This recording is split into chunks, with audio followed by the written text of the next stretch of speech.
예, 오늘은 누가복음 17장에 있는 말씀입니다.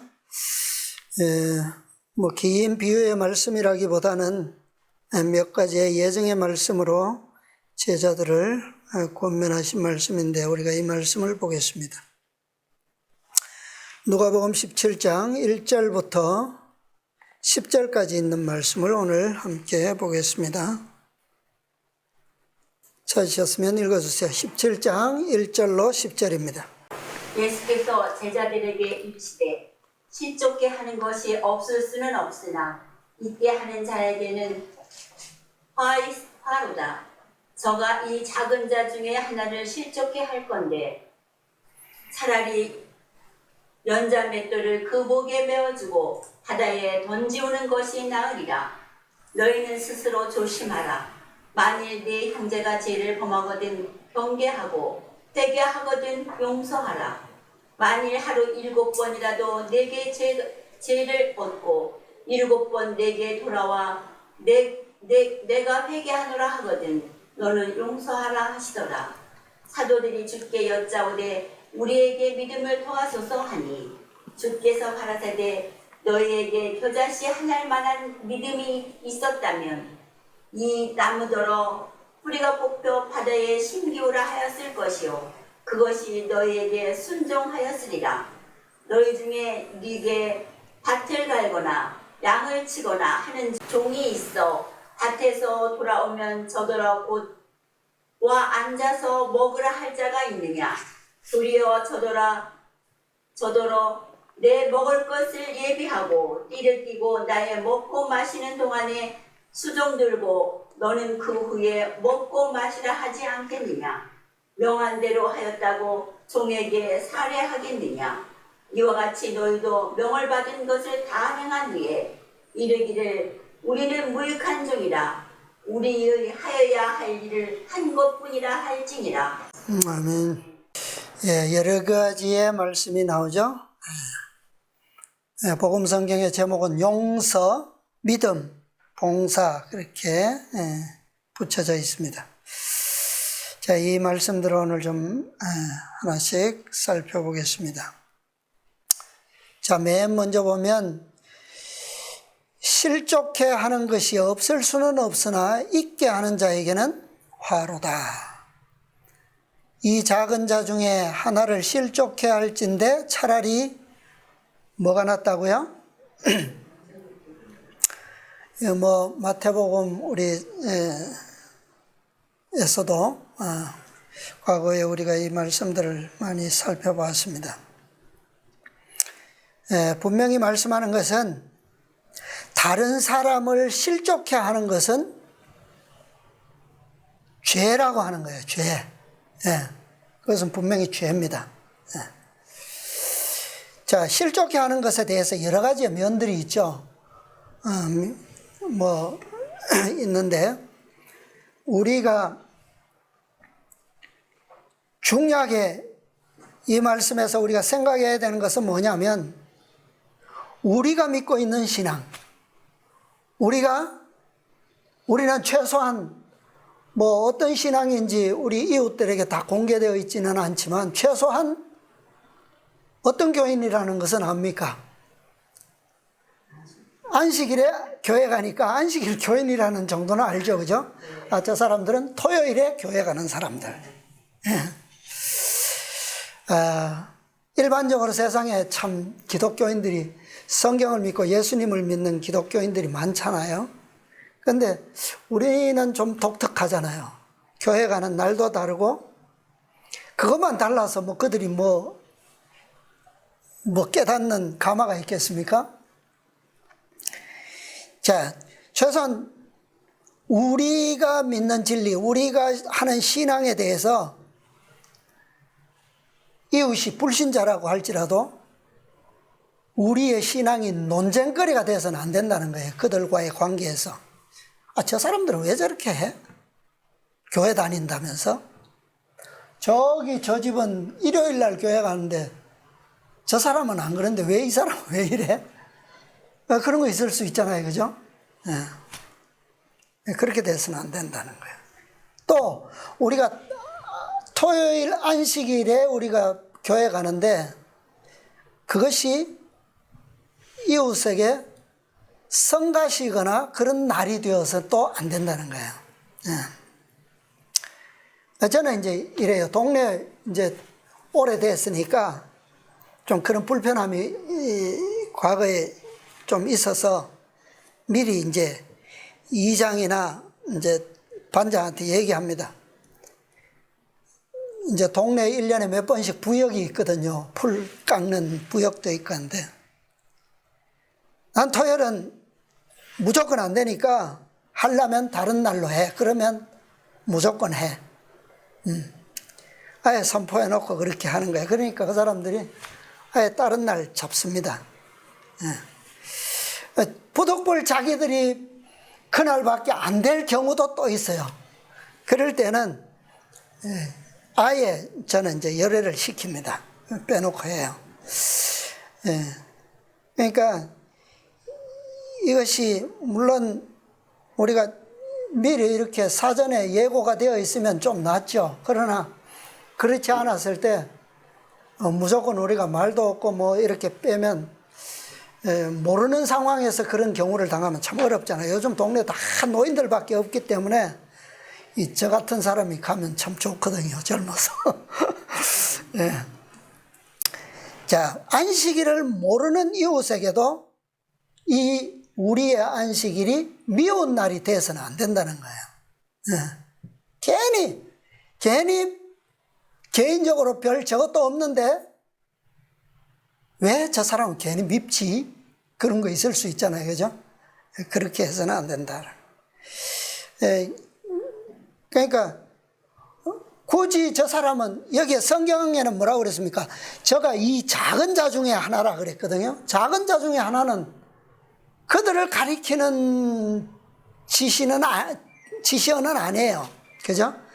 이 소자라고 하는 것은 그리스도인 중에 소자를 얘기하는 거예요. 그러나 우리는 이방인 중에서라도 그렇지 않아야 된다. 왜? 언제 그들이 그리스도를 받아들일지 모르잖아요. 그죠?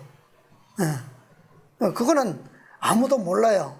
어쨌든 확률적으로는 우리의 이웃들이 그리스도를 믿고 받아들인다는 것은 확률적으로는 참 없는 일이지만 그래도 모르는 일이에요. 자, 정언보감 169페이지에 보면 이런 말씀이 있습니다. 우리의 믿음을 비방할 기회를 불신자들에게 주어서는 안 된다. 사람들이 우리를 이상하고 야릇하다라고 생각하고 있으므로 저 사람은 왜 하필이면 토요일 날 교회 가지? 이상하게 생각할 수 있잖아요. 이해를 못 하잖아요. 그죠?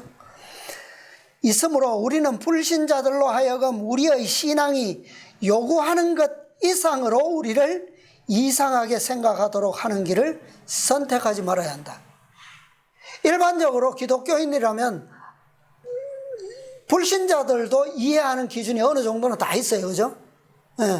교인이라면 뭐 거짓말도 기본적으로 안 할 것이고 또 이기적인 것도 안 할 것이고 뭐 술 마시고 담배 안 하고 뭐 그건 기본이고 그죠? 이런 기준이 있어요.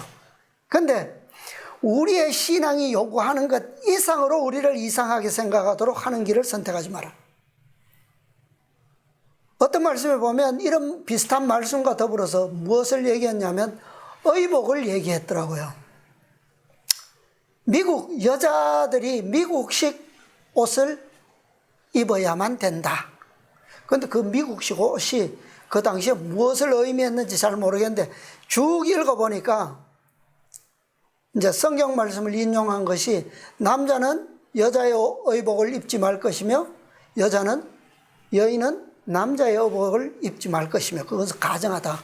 그런 말씀이 인용되어 있어요. 아마 미국식이라고 하는 것은 아마 현대화된 편하기 위해서 어떤 남장식 바지나 뭐 이런 것을 의미했는지는 모르겠습니다. 그런데 어쨌든 신앙을 한답시고 하나님을 믿는답시고 예수쟁이랍시고 아주 별난 극단적인 그런 것, 기본적으로 우리가 이해하기 납득하기 어려운 것, 그런 부분들을 의미하는 것 같아요. 예. 그러나 원칙에는 철저해야 됩니다. 그렇죠? 예. 우리가 하나님의 십계명을 지키는 이런 원칙들, 이런 것에 있어서는 철저해야 돼요. 그래서 분명히 여기 말합니다. 우리의 신앙이 요구하는 것 딱 명시를 했어요. 그 이상으로 이상하게 행동하지 말라는 거예요. 그러니까 우리의 원칙은 철저해야 돼요. 그러나 그렇다고 해서 우리의 신앙을 광신적으로 생각할 만큼, 그 사람들이 그렇게 생각할 만큼 극단적으로 해서는 안 된다, 그런 말입니다. 그것은 실족해 하는 일이 될 수 있다라는 의미예요. 자, 어떤 사람에게도 우리의 모든 원칙은 기준이 있어요. 우리가 여기에서 행하면 틀림없습니다. 예수님께서 제자들에게 내가 너희에게 새 계명을 주노니 너희는 서로 뭐 하라고요? 사랑하라. 그러니까 우리의 모든 원칙은 이 새 계명의 원칙 안에서 벗어나지 않는 거예요. 서로 사랑하라.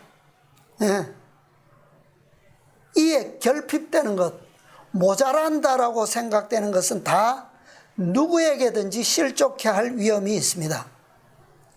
그런데 우리가 실족해 하는 것은 죄기는 죄지만 우리가 쉬운 죄로 생각해서는 안 돼요. 그것은 큰 죄입니다. 왜? 한 사람이 그리스도께로부터 인도함을 받는 영혼인데 그에게 내가 장애물이 되거나 실족해 하는 존재가 됐다. 그 기회가 그 영혼을 잃게 하는 기회가 되었다. 그러면 그것은 심각하죠. 심각한 거예요. 그래서 우리가 경우는 다 달라질 수 있지만, 그러나 이것을 우리가 쉽게 생각해서는 안 되겠다라고 하는 겁니다.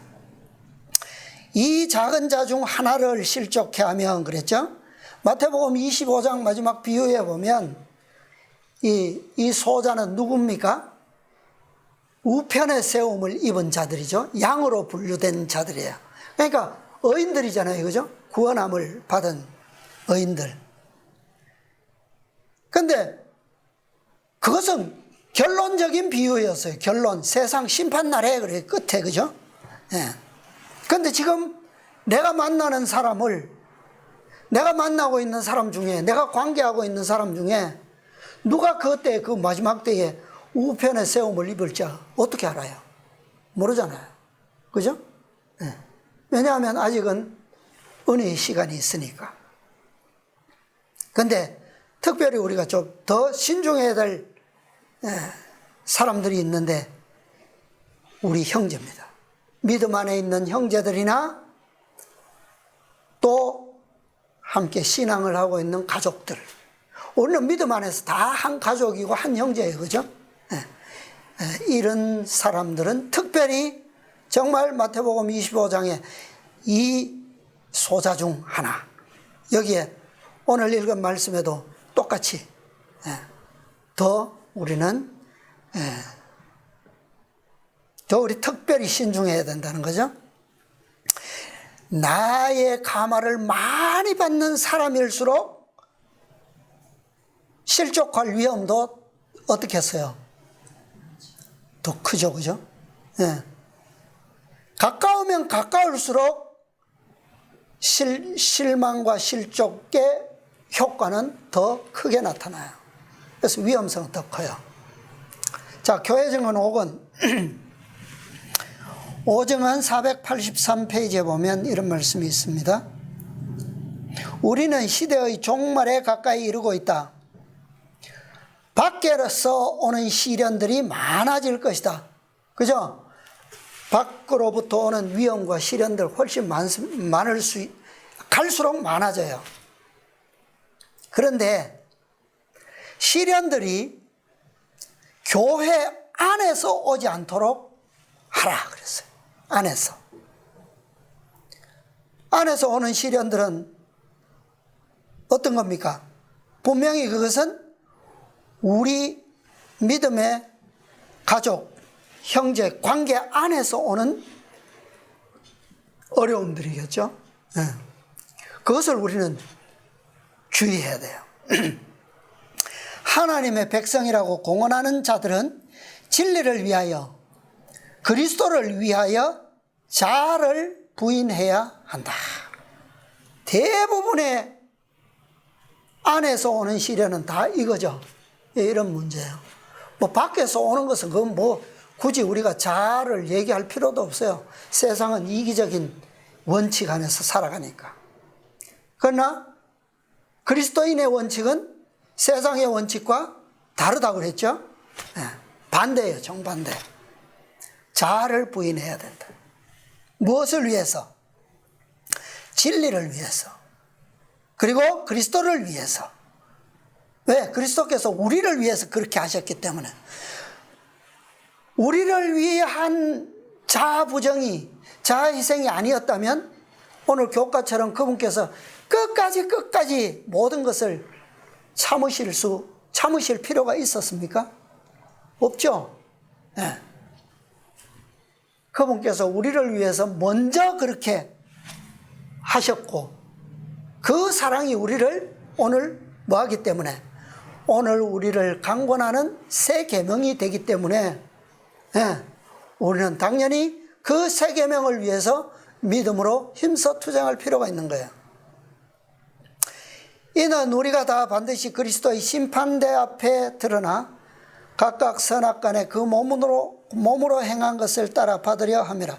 하나님을 진정으로 사랑하는 모든 사람은 그리스도의 정신과 형제들에 대한 열렬한 사랑을 갖게 될 것이다.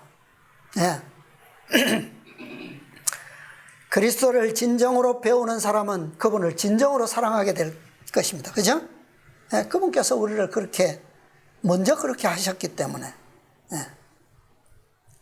사람의 마음이 하나님과 교통하면 할수록 그의 애정은 그리스도 안에 더욱 집중되고 이 세상에서 그가 당하는 고생과 난관에 의하여 적게 방해를 받게 될 것이다. 우리가 하나님과 가까워지면 가까워질수록, 그리스도의 희생을 우리가 배우면 배울수록 우리는 세상에서 당하는 고생과 난관에 의해서 적게 방해를 받는다. 그죠? 왜? 뭐 적게 받는다라기보다는 그것이 어떻게 된다는 의미일까요? 밖에서 오는 시련들은 갈수록 더 많아질 겁니다. 그러나 그것은 더 어떻게 해요? 더 쉽게 이겨낼 수 있게 된다는 거죠. 왜? 우리는 그것을 이겨낼 무엇을 얻게 되기 때문에, 힘을, 그죠? 그리스도께로부터 얻게 되기 때문에 더 크게 오고 더 세게 오고 더 많이 올지라도 더 쉽게 예수님께서 오늘 그것을 보여주셨어요. 교과 시간에 3번 개선만의 그 고통스러운 시간을 어떻게 이겨내시고, 고민은 끝나지 않았지만 계속되었지만 그분은 이길 무엇을요? 힘을 이겨내셨고 평안한 힘을 얻으셨다. 그거예요. 예수 그리스도 안에서 장성한 분량이 충만한 남녀들로 자라나고 있는 자들은 성품에 있어서 더욱더 그리스도와 같아지고 똑같아지는 거예요. 불평하고 불만족해하는 기질에서 벗어나게 될 것이다. 그들은 결점을 찾는 자들이 되는 것을 멸시할 것이다. 스스로 우리에게서 결점을 찾고 불평하고 불만족하고 비난하고 이렇게 흠을 나누는 그런 자신의 기질에 대해서 멸시하게 될 것이다. 내 스스로 뭐요? 더럽게 자신을 가증스럽게 여기게 될 거라는 거죠. 그런데 이것이 그리스도께 나아가지 않고 하나님과 더 밀접한 교제가 이어지지 않으면 이런 결과는 없을 거죠. 그죠? 왜? 내 자아만 살아있을 것이기 때문에. 내 자아는 이런 것들을 뭐요? 철저하게 불쾌히 여기고 뭐요? 불평, 분말, 불만족 무조건 나옵니다. 예. 자, 교회 안에서 오는 대부분의 시련은 흔히 형제들의 결점을 찾고 불평하고 불만족하는 데서 나옵니다. 100%의 거예요. 예. 그러나 우리가 각자가 그리스도와 더욱 가까이 나아가게 되면 될수록 형제와도 어떻게 돼요? 더 가까워지고 더 그리스도와 가까워질수록 그리스도의 정신으로 형제를 어떻게 해요? 바라보게 돼요. 예. 이것이 우리가 얻는 결론이고 배울 수 있는 교훈입니다. 자, 우리가 이러한 교회 안에서 오는, 밖에서 오는 것이 아니라 교회 안으로부터 오는 시험과 시련에서 벗어나지 않는 한 우리는 지금 막 기다리고 있는 늦은 비를 받기에 준비되지 못할 것이라고 하는 점에 틀림없어요. 초대교회의 경험을 보면 그렇습니다. 이 안으로부터의 시험을 반드시 우리는 극복하고 이겨야 돼요. 그것이 늦은 비를 받는 준비예요. 받을 수 있는 준비. 자, 이것은 우리의 자아가 완전히 상실될 때까지 그런 순간이 올 때까지 하나님의 사랑과 깊이 교제하는 것입니다. 그럴 때에 거기서 너희는 서로 사랑하라는 새 계명이 우리의 품성에 새겨져요. 새 계명이 우리에게 성취될 때, 우리의 품성에 기록될 때 우리는 비로소 늦은 비의 충만을 받을 수 있는 준비가 갖추어지는 것입니다. 자, 그 다음 성경절 보면 회개에 대한 거죠. 용서. 회개와 용서. 자, 만일 내 형제가 죄를 범하거든 경계하고 회개하거든 용서하라. 자, 용서할 준비는 되어 있는데 뭐가 되지 않아요? 회개가 되지 않아요. 그래서 내가 뭐하지 못하는 겁니까? 용서하지 못. 그런 변명 참 많죠. 나는 언제든지 할 준비가 되어 있는데 저 사람이 나한테 회개를 안 해. 용서를 구하지 않아. 어쩌라고. 그런데 우리는 뭐예요? 그래도 우리의 마음은 항상 뭐가 돼 있어야 돼요? 돼 있어야 돼요. 그가 먼저 다가오지 않더라도 내가 먼저 다가갈 수도 있어요. 뭐가 없으면 자아가 숨겨져 있으면. 그죠? 예? 그까짓 거 자존심 뭐라고 내가 좀 숙이면 되지. 그러면 그 형제를 뭐 하는 겁니까? 구하는 거죠. 예. 그죠? 예. 자, 그리스도 교회의 가장 큰 사상은 뭡니까? 기독교의 가장 큰 사상이 뭐예요? 사랑이에요. 그죠? 사랑. 근데 이 사랑의 중심이 뭐예요? 바로 용서예요. 용서. 네? 용서가 나타나지 않는 사랑은 증명할 수가 없어요. 증명이 안 되는 사랑입니다. 그죠? 하나님께서, 예수님께서 우리에게 보여주신 사랑이 이런 사랑이에요. 우리가 그분을 찾기 전에 그분께서 먼저 우리를 찾아오셔서 우리를 용서하시는 거예요. 그것이 그분의 사랑이에요. 네. 자, 예수님께서 그것을 실제로 증명해 보이셨어요. 그죠? 자, 예수님께서 십자가에 달리셨습니다. 고통 속에. 양쪽에 강도들도 달려 있어요. 그런데 예수님께서 그 우편 강도, 한 강도를 용서하셨어요. 그죠? 우리 그런 용서가 필요해요. 네. 주님의 나라가 임할 때 나를 기억해 주십시오 할 때 예수님께서는 네가 나를 위해서 뭐 한 게 있어? 그러셨나요? 뭐 한 게 있습니까? 평생을 강도짓 하면서 살았는데, 악인으로 살았는데, 네가 십자가에 이제 죽을 운명이나 되니까 어쩔 수 없이 하는 거 아니야? 그게 진짜 회개야? 뭐 하나님을 믿지도 않았고 선행을 한 것도 없고 아무것도 한 것도 없고 이제 죽는 순간에 했는데, 그게 뭐예요? 그럼에도 불구하고 그런 강도라도 뭐요? 뉘우칠 때 그 순간에 용서가 바로 가능한. 자, 그런 자를 예수님께서, 하나님께서 용서하셨다면 우리가 우리의 형제를 용서하는 것은 당연한 의무가 아니겠습니까? 그죠? 당연한 거예요. 자, 실물교훈의 한 말씀 읽어보겠습니다. 실물교훈 249, 250. 구속의 역사는 1109페이지입니다.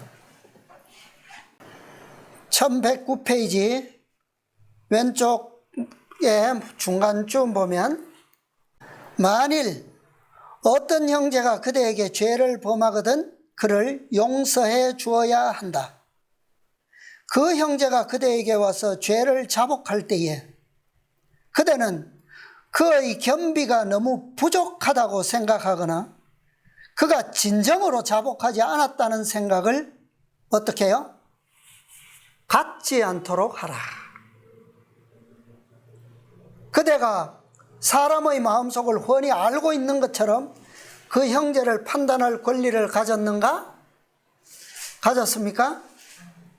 하나님의 말씀은 회개하거든 용서하라. 만일 하루 7번이라도 내게 죄를 얻고 7번 내게 돌아와 내가 회개하노라 하거든 너는 용서하라고 하셨다. 그러니 7번만 용서하라는 것이 아니라 70번씩 7번 곧 하나님께서 그대를 사하여 주신 숫자만큼 용서해 주라는 것이다.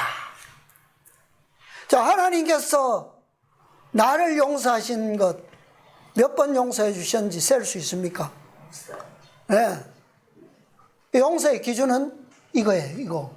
그죠? 그의 표정이 중요한 것이 아니라 뭐가 중요한 겁니까? 그의 말이 중요한 것이 아니라 내가 중요한 거예요, 내가. 그죠? 그의 말을 판단할 권리는 없어요. 그의 마음을, 그의 생각을 판단할 권리는 나는 없어요. 그죠? 예. 그도 죄인이고 나도 죄인입니다. 예. 단지 내가 받은 명령은 뭡니까? 그가 와서 회개하거든 뭐 하라는 거예요? 용서해 주라는 거예요. 예. 하나님께서 우리를 어떻게 용서해 주셨기 때문에, 그렇게 용서해 주셨기 때문에, 예. 우리 자신은 모든 일에 하나님께서 거저 주시는 은혜의 빚을 지고 있다. 거저 주시는 빚. 언약에 나타난 하나님의 은혜가 우리를 그분의 자녀로 받아들이게 했다. 구주를 통해서 나타난 은혜가 우리의 구속과 중생을 이루게 하고 예수와 더불어 후사가 되도록 역사했다. 우리는 이 은혜를 누구에게요? 다른 사람에게 나타내야 한다. 자, 어떤 것으로도 형제를 용서하지 않는 정신을 변명할 수 있을까요? 없어요. 변명할 수 있는 어떤 것도 없습니다. 용서하지 않는 유일한 변명이 있다면 그건 뭘까요?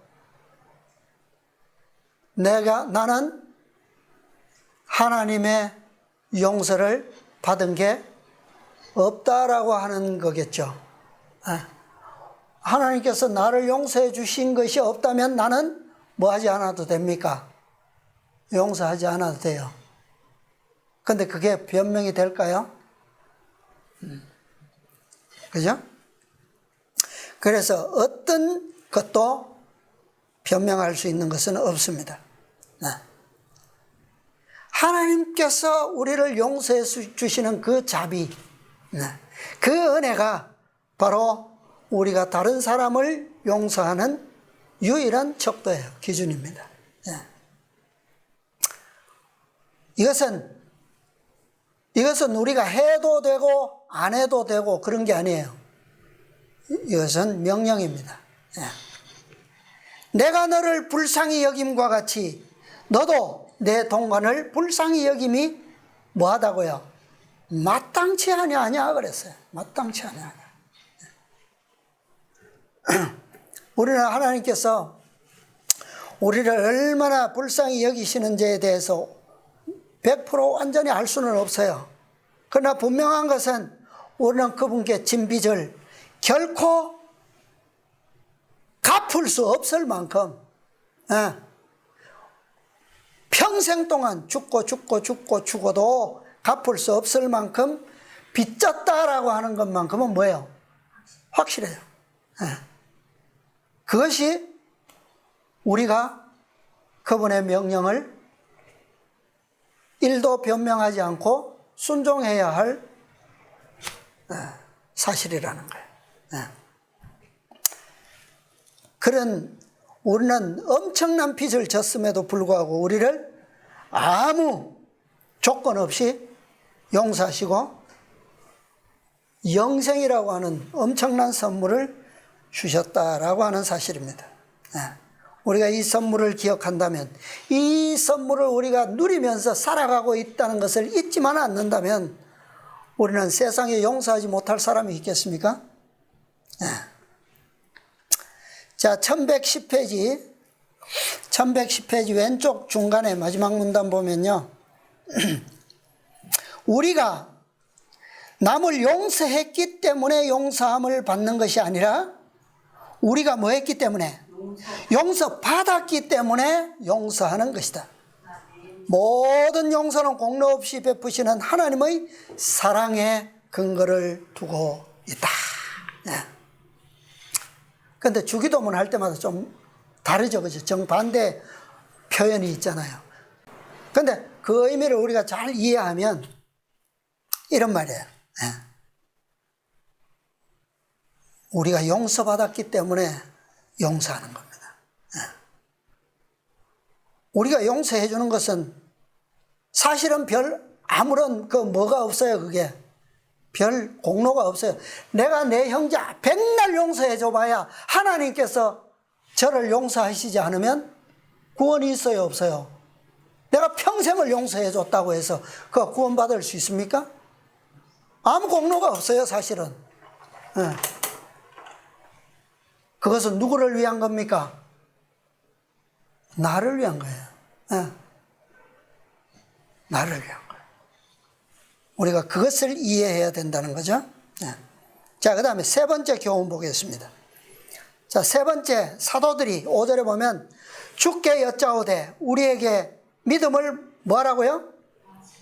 더하소서 그랬어요. 자, 이 의미는 우리가 언뜻 생각하면 제자들이 어느 정도의 믿음은 가졌다고 생각하는 거죠. 그죠? 가졌는데 너무너무 적으니까 충분하지 못하니까 좀 충분하게 더해 주십시오. 그런 의미처럼 들려요. 근데 예수님의 대답은 뭡니까? 대답은 너희에게 어떤 믿음이 있었다면? 겨자씨 하나일 만한 믿음이 있었다면 이 뽕나무더러 뿌리가 뽑혀 바다에 심기우라 하였을 것이요 순종하였으리라. 믿음이 적다는 말입니까? 아니면 믿음이 없다는 말입니까? 네. 참 애매해요, 그죠? 분명히. 근데 예수님께서는 여기는 제자들은 조금은 있는데 더해 주십시오라고 했고, 예수님께서는 없는 것처럼 대답을 하셨어요. 그런데 다른 곳에서는 또 반대로 말씀하셨어요. 자, 그거 나중에 보고요. 먼저 추석에 있는 한 말씀 보겠습니다. 누가복음 17장 5절 조서. 믿음이 자라게 하려면 그랬죠? 그대의 믿음이 자라기를 바라면 그대는 믿음을 뭐하고? 말하고, 그 다음에 믿음으로 뭐하고? 살고, 믿음으로 뭐하고? 행하여야 한다. 그대가 이같이 살아있는 믿음을 활용할 때 그대는 그리스도 예수 안에 있는 강한 남녀로 자라날 것이다. 자, 이 말씀을 보니까 어떤 생각이 납니까? 자, 겨자씨 한 알. 겨자씨 한 알만한 믿음이 있어요? 근데 이 믿음은 뭐 할 필요가 있다고요? 살아있는 겨자씨 한 알이면 반드시 그 겨자씨는 뭐 한다는 거예요? 살아있다면 싹이 나고 잎을 내고 자라난다는 거죠, 그죠? 열매 맺기까지. 예. 그런 의미 같아요. 그래서, 자, 믿음의 소유라고 하는 것은 양적인 문제가 아니라 뭐예요? 질적인 문제다. 질. 믿음을 가졌다라고 할지라도 자라지 않는 믿음. 다시 말하면 자라지 않는다라고 하는 것은 뭐가 없다는 말이에요? 생명력이 없다라고 하는 거예요. 능력이 없는 거예요. 그죠? 생명력이 없는 거예요. 그러니까 아주 적은 양의 믿음이라도 살아있다면 이 믿음은 반드시 뭐예요? 불가능해 보이는 일들을 이루기에 충분하다. 그런 말이에요. 그러니까 중요한 것은 믿음의 양이 아니라 진실성입니다. 예수님께서 뭐라고 말씀하셨냐 하면 약대가 바늘기로 들어가는 것이 뭐보다 쉽다고요? 부자가 하나님 나라에 들어가는 것보다 쉬우니라. 약대가 바늘기로 들어가는 게 쉽다고요? 불가능한 거죠. 근데 뭐보다는 쉽다고요? 부자가 하나님 나라에 들어가는 것보다는 쉽다. 반드시, 그러니까 어렵기는 하지만 불가능은 아니다. 자, 그러면 예수님께서 부자가 하나님 나라에 들어가는 것이 더 약대가 바늘기로 들어가는 것보다 더 어렵다는 말이잖아요. 근데 부자가 하나님 나라에 들어가는 사람이 있었어요? 없었어요? 누가 있습니까? 자, 예수님 당시에 예수님의 제자 중에 부자가 누가 있어요? 마태, 세리 마태. 세리들은 그 당시에 부유한 직업의 상징이잖아요. 그죠? 또 누가 있습니까? 삭개오 세리장이잖아요. 그죠? 내 재산의 절반을 나누어 주겠습니다. 4배나 갚아주겠습니다. 이 사람들은 부자로서 하나님 나라에 들어간 사람들이에요. 그러면 약대가 바늘기로 들어가는 것은 이것보다 더 뭐요? 예수님께서 더 쉽다 그랬어요. 더 쉽다. 그죠? 그러면 이게 의미가 뭡니까? 제자들의 질문에 대한 예수님의 대답은 전혀 다른 지적이에요. 믿음을 더하소서. 그러니까 겨자씨만한 믿음이 있었다며 불가능하게 보이는 것도 순종하였으리라. 전혀 다른 지적을 하고 있는데, 이건 무슨 말이냐면, 우리는 믿음이 너무 적습니다, 믿음을 더해 주십시오, 이런 게 아니에요. 제자들은 자신의 믿음이 무엇인지 모르고 있는 거예요. 다른 말로 하면 예수님께서 보실 때 그 표현은 뭐냐면, 너희들은 나에 대한 믿음이 아니라, 하나님에 대한 믿음이 아니라 너희 자신들에 대한 믿음이 많다는 거예요. 자아를 믿는 믿음은 너무너무 많고, 하나님을 믿는 믿음은 너무나 상대적으로 적다, 없다라고 하는 말입니다. 제자들은 자신들, 자아를 믿는 믿음을 하나님을 믿는 믿음으로 착각하고 있는 거예요. 자, 마태복음 17장 20절에 보면 같은 말씀인데, 가라사대 너희 믿음이 적은 연곤이라 진실로 너희에게 이르노니 너희가 만일 믿음이 한 겨자씨만큼만 있으면 이 산을 명하여 여기서 저기로 옮기라 해도 옮길 것이요. 그 다음에 뭐라고 하셨냐면, 또 너희가 못할 것이 없으리라. 이 겨자씨만한 믿음, 이것은 분명히 살아있는 믿음입니다.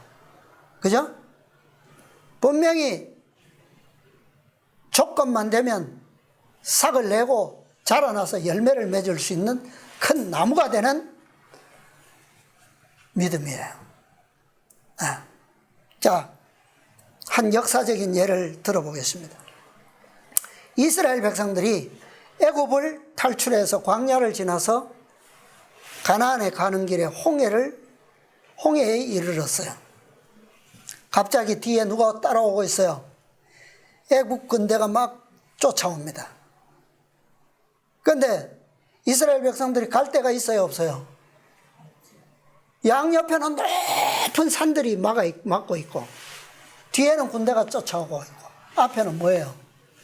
바다야, 바다. 갈 데가 없어요.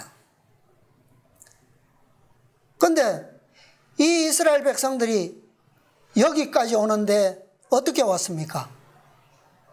믿음으로 온 거예요. 믿음으로. 그죠? 믿음으로 그들은 유월절 양을 잡았어요. 그죠? 그래서 살아남았고, 그 믿음으로 그들은 광야를 지나서 지금 이곳까지 왔어요. 그런데 진퇴양난입니다. 어떻게 해요?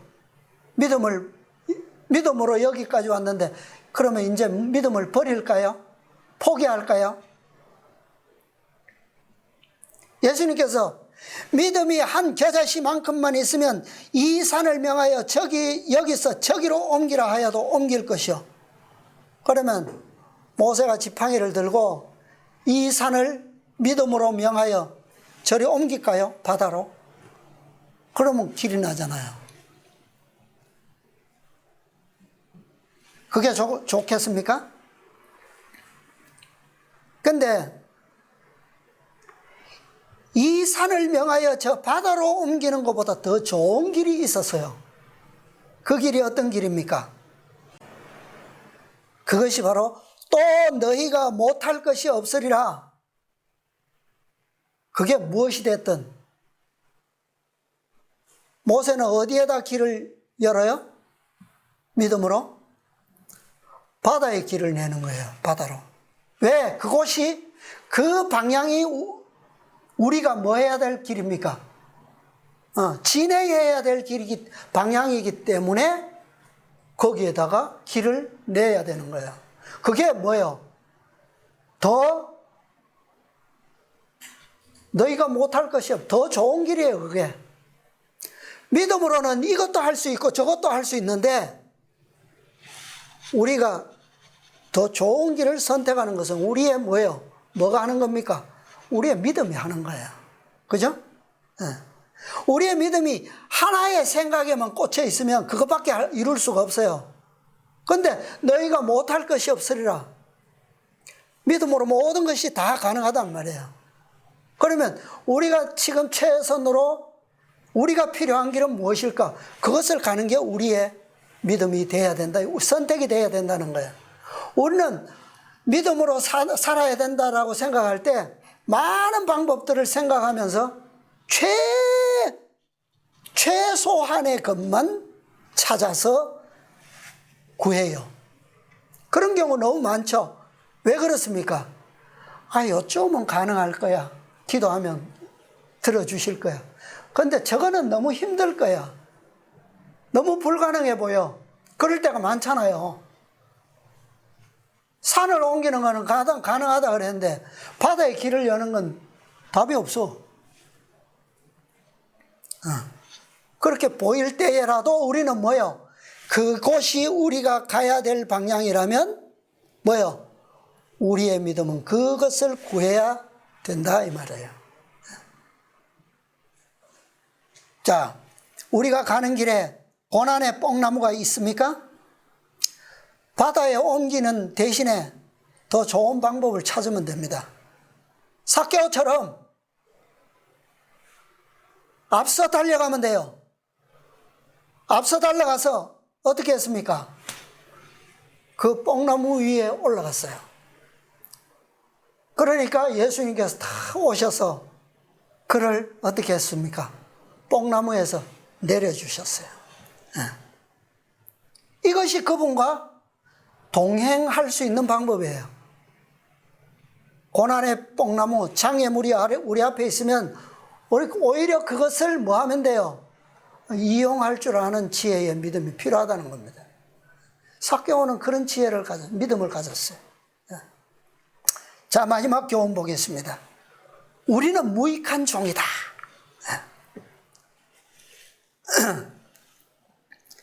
7절부터 보면 뉘게 밭을 갈거나 양을 치거나 하는 종이 있어 밭에서 돌아오면 저더러 와서 앉아서 먹으라 할 자가 있느냐 주인이? 그래 너 수고했어. 하루 종일 밭에서 고생했으니 이제는 좀 쉬고 먹고 쉬어라. 주인이 그렇게 하느냐고요. 다른 성경에 보면 흠정역 성경에 보면 나는 그렇지 않다고 생각하노라. 뭐 그런 말씀이 어디 있더라고요. 도리어 저더러 어떻게 한다고요? 내 먹을 것을 예비하고 저녁 준비하고 그 다음에 어떻게 해요? 하루 종일 띠를 띠고 일하고 왔는데 또다시 뭐 하라고요? 띠 띠고 내 먹고 마시는 동안에 수종 들고 다 끝난 다음에 네가 뭐 하라고요? 먹고 마시라 하지 않겠느냐? 명한 대로 하였다고 종에게 고맙다고 살해하겠느냐? 이와 같이 너희도 명령받은 것을 다 행한 후에 이르기를 우리는 무익한 종이라 우리의 하여야 할 일을 한 것뿐이라 할지니라. 이게 우리가 취해야 될 당연한 믿음의 자세라는 거죠. 우리는 하나님께 예수님께 뭐한 자들이라고요? 빚을 진 자들이라고요. 그죠? 사도 바울이 그랬습니다. 고린도전서 9장 16절에 보면 내가 복음을 전할지라도 자랑할 것이 없으면 내가 부득불할 일임이라. 만일 복음을 전하지 않으면 내게 화가 있을 것임이로라. 어떤 화가요? 자, 1만 달란트 빚진 자가 다 탕감을 받았는데 자기한테 100데나리온 빚진 자를 만나서 어떻게 했다고요? 다 갚아라. 갚을 때까지 감옥에 가두고 꺼내주지 마라. 그래서 그 주인이 뭐라고 했습니까? 어떻게 했어요? 1만 달란트 빚진 그 종을 안 되겠다. 빠꾸 다 갚을 때까지 네가 갇혀 있어. 구원이 있어요, 없어요? 그게 화예요, 그게. 하나님께서 우리에게 용서해 주신 만큼 우리도 뭐요? 그 빚을 누구에게 갚으라고요? 예수님께서 사랑하시는 그 형제에게 갚으라는 거예요. 나한테 갚는 대신에 그에게 갚아주라는 거죠. 그죠? 자, 탕자가 돌아왔어요. 다 까먹고, 유산 다 까먹고 돌아와서 어떤 결심으로 돌아옵니까? 이제는 아들이 아니고 품꾼의 하나처럼 봐달라고. 이게 자신을 하나님께 빚진 자처럼 뭐 하는 거예요? 충성하는 자세예요. 그죠? 근데 역시 우리 그리스도의 복음은 당연한 것임에도 불구하고 이 당연한 사실을 넘어서는 축복이 바로 이 하나님의 복음입니다. 누가복음 12장에 보면 이런 말씀을 하셨어요. 누가복음 12장 35절. 허리에 띠를 띠고 등불을 켜고 서 있으라. 너희는 마치 그 주인이 혼인집에서 돌아와 문을 두드리면 곧 열어주려고 기다리는 사람과 같이 되라. 주인이 와서 깨어있는 것을 보면 그 종들은 복이 있으리로다. 내가 진실로 너희에게 이르노니 주인이 뭐하고? 띠를 띠고 그 종들을 어떻게 하고? 자리에 앉히고 어떻게 한다고요? 나와 수종하리라. 방금 우리가 본 비유에는 뭐요? 종이 열심히 하루 종일 땀 뻘뻘 흘리고 땡볕에 일하고 왔는데도 불구하고 쉬지 말고 뭐 하라고 했는데, 저녁 짓고 내가 저녁 다 먹고 잠자리에 들기까지는 넌 수종 들고 있다가 다 끝나면 그 다음에 네가 먹어. 그게 뭐라고요? 그게 당연한 거라 그랬어요. 그런데 그 당연한 것을 이 비유에서는 예수님께서 어떻게 바꾸어 놓으셨습니까? 예수님과 우리의 입장을 어떻게 바꾸어 주셨어요? 그죠? 바꾸어 주셨어요. 우리가 그렇게 하는 것을 보면 예수님께서는 우리에게 어떻게 하시겠다고요? 반대로? 당신이 띠를 띠시고 우리를 자리에 앉히시고 나와 수종드시겠다라고 약속하셨어요. 이게 복음이 아니고 뭡니까? 그죠? 그래서 구원은 오직 값없이 주시는 선물을 어떻게 하는 거예요? 그냥 믿음으로 얻는 거예요. 자, 그렇다고 해서 우리가 충성하지 않으면 됩니까? 선행하지 않으면 됩니까? 자, 우리에게 그분의 생명의 씨, 살아있는 믿음의 씨앗, 겨자씨만한 그 씨를 우리에게 심어주신 이유는 뭐예요? 그 씨로 하여금 뭐 하도록요? 자라나서 그 열매를 맺게 하기 위함이 아닙니까? 그죠? 믿음의 열매를 맺게. 근데 우리가 백날 아까 얘기한 것처럼 나한테 죄 지은 형제를 백날 평생 용서해 준들 그 공로가 인정이 됩니까? 그 형제에게 뭔 효과가 있어요? 그 형제에게 내가 용서해 준 것이 효과가 없다면 내가 백날 용서해 준 그 선행도 뭐가 없다는 겁니까? 사실은 공로가 없다는 거죠. 그죠? 공로가 없어요. 단지 뭐요? 그 열매가 어떻게 될 때? 그 선행의 열매가, 믿음의 열매들이 무엇으로 포장되어야 돼요? 그리스도의 은혜로, 그리스도의 중보로, 공로로 포장될 때에만 그것은 어떤 가치가 있습니까? 주인이 와서 띠를 띠고 앉게 하고 수종할 만큼 가치가 있게 된다는 거죠. 예? 그렇게 되어야지만 그 보상은 반드시 뭐예요? 가치가 있는 것이고 주어질 수 있는 거예요. 예. 우리 그 주석에 있는 말씀 좀 보겠습니다. 누가복음 17장 10절 주석입니다. 제목이 선행은 구원을 위한 아무런 공적이 될 수 없음 있죠? 자, 긴 말씀이라 설명 없이 그냥 읽겠습니다. 시간도 많이 지났고요. 하나님은 오직 그의 사랑하는 아들을 통해서만 우리를 받으신다는 것이 확실하다. 그리고 선행은 그분의 죄를 용서하시는 사랑이 역사하신 결과일 뿐이다. 선행은 결코 공로가 될 수 없고 우리들 자신의 영혼을 구원함에 있어서 우리들이 행한 선한 행실이 그 공적의 일부가 될 수 있다고 주장할 만한 것은 하나도 없다. 구원은 오직 그리스도만을 믿는 자들에게 거저 주시는 하나님의 선물이다. 마음의 평화를 잃은 영혼은 그리스도를 믿음으로 평화를 찾을 수가 있을 것이며 그의 평화는 그의 믿음과 신뢰에 정비례할 것이다. 그는 그의 선한 행실을 그의 영혼의 구원을 위한 공로로 내어놓을 수는 없을 것이다. 절대 없습니다. 그렇다면 선한 행실은 참으로 별 가치가 없는 것인가?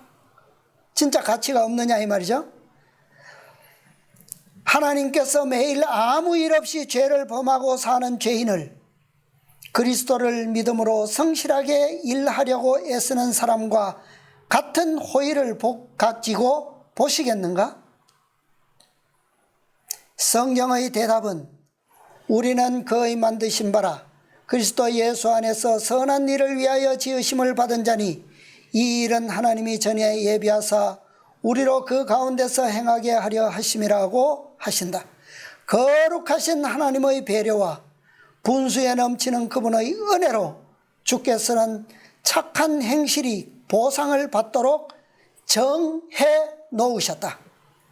우리들은 그리스도의 공로에 의해서만 간합함을 받게 된다. 우리가 행하는 자비스러운 행위와 착한 행실은 믿음의 열매들이다. 그리고 그런 행위는 우리들에게 축복이 된다. 왜냐하면 사람들은 그들이 일한 것에 따라서 보상을 받게 되어 있기 때문이다. 이것은 정하신 거예요. 정해 놓으셨다 그랬어요. 우리의 선한 행실을 하나님이 받으실 만하게 만드는 것은 그리스도의 공로의 향기이다. 우리들로 하여금 그분이 상 줄 만한 일을 하게 하시는 것도 그분의 은혜이다. 우리가 행하는 일 속에나 그 일 자체로서는 아무런 공로가 없다. 우리들이 할 수 있는 모든 일을 다 했을 때 우리들은 자신들을 무익한 종이라고 생각해야 한다. 예, 마지막 분단은 생략하겠습니다. 그 다음에 교회정언 3권 526페이지 우리의 선행만으로는 우리 중 어느 누구도 구원을 받지 못하지만 선행 없이 우리는 분명히 구원받을 수 없다. 예. 우리가 할 수 있는 모든 것을 행한 후에 우리는 마땅히 해야 할 의무를 했을 뿐 기껏해야 무익한 종이요 하나님의 지극히 작은 은총도 받을 자격이 없는 자라고 말할 것이다.